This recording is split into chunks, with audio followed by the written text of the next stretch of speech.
Hello everyone. তো আজকে হচ্ছে আমি একটা রেসিপি বানাবো। এটা কিন্তু আমার মায়ের হাতের রেসিপি। বেসিক্যালি আসামে এই খাবারটা খুবই খাওয়া হয়। যখন কিন্তু ঠান্ডা পড়ে তখনই কিন্তু এই রেসিপিটা বানায়। তো এটার জন্য লাগবে আমার বিশাল বড় সাইজের একটা মাথা। মাথাটা কিন্তু বড় হতে হবে। তো একদমই বিশাল বড় মাছের মাথাও পেয়েছিল। আমারও খুব ইচ্ছে করছিল এটা খাওয়ার জন্য, যেহেতু ঠান্ডা শেষ আর এটা যখন নতুন আলু চলে আসে না, তখনই এই রেসিপিটা হয়। তো আমার মা হচ্ছে যেটা বানাতো, যে আলুটা দিয়ে, সেটা কিন্তু হচ্ছে বাদামি আলু, লাল লাল কালারের বাদামের মতোই দেখতে। তো আমি যেখানে থাকি তো সেইখানে হচ্ছে ওই আলুটা নেই, ওটা পাওয়াই যায় না। আমি বাড়ি গেলেই হচ্ছে আলু নিয়ে আসি। তো ভাগ্যক্রমে আমি ভুলে গিয়েছি, আমার আসলে আলুটা আনাই হয়নি, আর অনেক লাগেজ হয়ে গিয়েছিল, আর এক্সট্রা করে আমি কিছু আনতে পারিনি। তো ভাবছিলাম যে যখন আলুটা আনতে পারিনি, তাই বলে কি রেসিপিটাও খাবো না? ঠান্ডাও তো শেষ, নতুন আলু তো সাদা আলুও বের হয়েছে, তো এখন তো নতুন আলুরই সিজন। তো আমি নতুন আলুটা দিয়েই এই রেসিপিটা করব। তো দেখে নিন আমি কিভাবে বানাই, বা আমাদের বাড়িতে কিভাবে বানাতো, তো সেটাই আমি একদম হুবহু কপি করে সেটাই বানাচ্ছি। তো পরিষ্কার করে ধুয়ে নেওয়া হয়ে গেছে, আর এবার হচ্ছে এইদিকে আলুগুলোকে পিস পিস করে কেটে নিয়েছি। তো আমি এখানে আলু দিয়েছি 3টার মতো।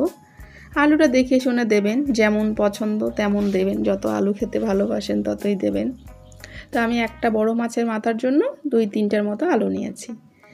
এবার হচ্ছে আমি একটু অল্প তেল দিয়ে কিন্তু আমি আলুগুলোকে ভেজে নিলাম। আবার সেই তেলেই হচ্ছে আমি এবার একটু ফোড়ন দিয়ে দিলাম, জিরা ফোড়ন, শুকনো লঙ্কা, কাঁচা লঙ্কা আর একটুখানি পেঁয়াজ। আমি একটু ফোড়ন দিয়ে দিলাম, দিয়ে মাছের মাথাগুলো আমি এই তেলের মধ্যেই একটুখানি ভেজে নেব। তো আমি আলাদা করে আর হলুদ লবণ মাখলাম না, কারণ যেহেতু এইখানেই ভাজা হবে, তো এইখানেই আমি দিয়ে দিলাম লবণ আর হলুদ। তো স্বাদ মতো লবণ, স্বাদ মতো হলুদ দিয়ে সুন্দরভাবে হচ্ছে আমি এবার একটু এপিট ওপিট করে ভেজে নেব। একটা জিনিস খেয়াল রাখতে হবে, মাছের মাথা যখনই ভাজবেন তখনই কিন্তু ঢাকনা দিয়ে ভাজলেই না ভালো হয়, কারণ মাছের মাথা ভাজার সময় অনেক ফোটে তেলটা, আর মুখে চোখে লাগতে পারে। তো ওই জন্যই ঢেকে ঢেকে পড়লে খুবই ভালো হয়। তো আমি একটু নেড়ে চেড়ে দিলাম, দিয়ে এবার হচ্ছে আমি ঢাকনা দিয়ে একটুখানি ঢেকে ভাজবো।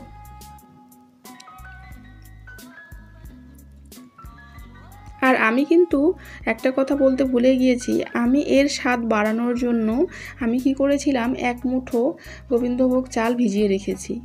তো সেটা কখন ব্যবহার করব আমি আস্তে আস্তে বলছি, আপনারা আগে দেখতে থাকুন। মাছটা এত সফট ছিল, মাথাটা একটু হালকা ভাজতেই একদম গলে গেছে। আর আমি চাইছিলামও একটু ভাঙা ভাঙা, কারণ এই রেসিপিতে মাছের মাথাটা গোটা গোটা থাকবে না। তারপরে হচ্ছে আমি তেল আর একটুখানি দিলাম, যেহেতু গ্রেভি বানাবো, আরও 2 চামচের মতো দিয়ে টমেটো কুচি মিডিয়াম সাইজের নিয়েছি। টমেটো আমি 2টোর মতো নিয়েছি টমেটো, সেটা দিয়ে দিলাম কুচি কুচি করে। আর ভিতরের যে ইয়েটা হয় না, সেগুলো কিন্তু আমি ফেলে দিয়েছি, বীজগুলো। আর এখানে সব বাটা মশলা ইউজ করছি। বাটা মশলায় রয়েছে পেঁয়াজ 2টো, মিডিয়াম সাইজের পেঁয়াজ 2টো, তারপরে হচ্ছে জিরে বাটা 1/2 চামচ জিরাও ওখানে দিয়েছি, কাঁচা লঙ্কা দিয়েছি। তো আমি যে এগুলো বাটছি, আর একটুখানি ওখানে বাদামও ছিল, কাজু বাদাম। আমি কিন্তু সব বাটা মশলা ইউজ করতে ভালোবাসি, বেটে দিলে আমার খুবই ভালো লাগে, তো ওই জন্য বেটে দিয়েছি। আর এবার হচ্ছে এই যে গোবিন্দভোগ চালটা দিলাম, এটাতে কিন্তু অনেক সুন্দর একটা ফ্লেভার চলে আসে, এটা চাইলে দিতে পারেন, নাও দিতে পারেন। তো ওইটা আমি একটুখানি দিলাম, এটা ফ্লেভারের জন্য। আর দেখতেও যেমন হবে, আর এটা গলে গিয়ে যে একটা সুন্দর ফ্লেভার আসে না, খেতেও কিন্তু একটা অন্যরকম টেস্ট হবে, ওই জন্যই আমি দিয়েছি।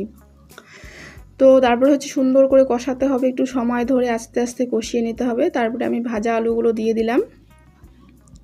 ভাজা আলুগুলো দিয়েও এই মশলাটার সঙ্গে সুন্দরভাবে আমি ভেজে নেব, ভেজে না, কষিয়ে নেব। তো এটা যত বেশি কষানো হবে তত বেশি স্বাদ বাড়বে, এটা তো সবাই জানেনই। তো আমার আমার ব্যাপারটা হলো যে কষাতে কষাতে যখন তেল বের হয় না, আমার এটাই ধারণা, যখনই তেল বের হবে তখনই মনে হবে যে এটা কষানো হয়ে গেছে। তো এই দেখুন আমার কি সুন্দর তেলগুলো বের হচ্ছে সাইড দিয়ে, তার মানে এটা কষানো প্রায় হয়ে গেছে। এবার একটু জল দিয়ে দিয়ে কষাবো, এতক্ষণ কিন্তু জল দেইনি, তো এখনই আমি জল দেব। তো সেই আমার বাটিটা ধুয়ে আমি 1 কাপ জল এখানে দিয়ে দিলাম, দিয়ে আবারও সুন্দর করে, আমি কিন্তু হাই হিটেই রান্নাটা করছি, করে আমি এটাকে আবার কষিয়ে নিয়ে আবারও আমি ঢেকে দেব। তো এইটা আমি করব 2-3 বার এরকম করব। ততক্ষণ অবধি আমার আলুটাও সেদ্ধ হয়ে যাবে, আবার মশলাটাও কষানো হয়ে যাবে, আর যে গোবিন্দভোগ চালটা আছে সেটাও কিন্তু সেদ্ধ হয়ে যাবে। তো আবারও সেম হচ্ছে, ঢাকনা খুলে নেড়ে চেড়ে দিচ্ছি। এবার হচ্ছে আমার মাছের মাথা দেওয়ার পালা। তো মাছের মাথাটা যে ভেজে তুলে রেখেছি সেটা হচ্ছে এবার এর মধ্যে দিয়ে দেব।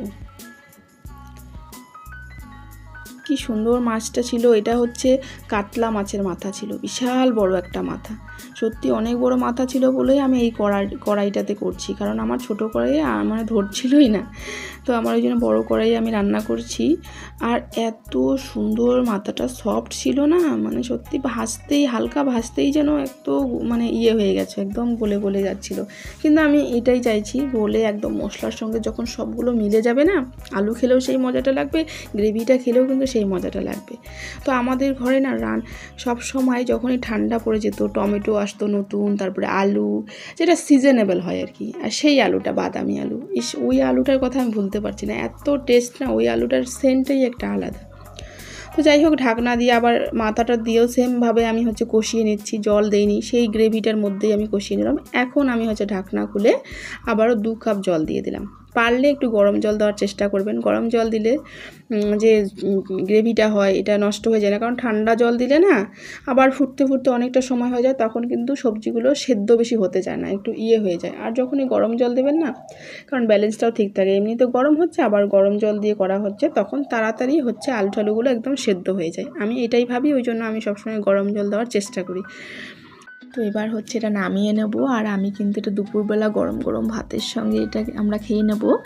তো কেমন লাগে আমার রেসিপিগুলো, তো আমি আবারও চলে আসবো আরও নতুন নতুন ইউনিক রেসিপি নিয়ে। আপনারা কিন্তু আমার রেসিপিগুলো ভালো লাগলে লাইক, কমেন্ট, শেয়ার করে দেবেন। টাটা।